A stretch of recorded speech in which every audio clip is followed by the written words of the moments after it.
ধাওয়া পাল্টা ধাওয়া চলছে। বিগত সময় প্রায় 2 ঘন্টা বাড়ির মধ্যে বিভিন্ন ঘর ভাঙচুর চলছে। আমাদের নিরাপত্তার স্বার্থে আমাদের সেখানে যাওয়া সম্ভব হয়নি।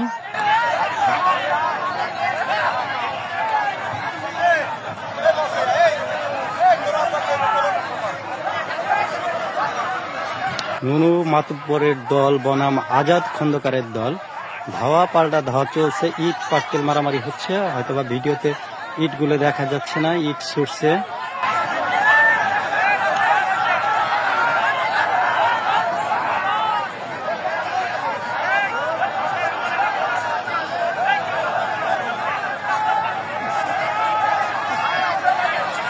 দফায় দফায় চলছে ইট পাটকেল ছোড়া।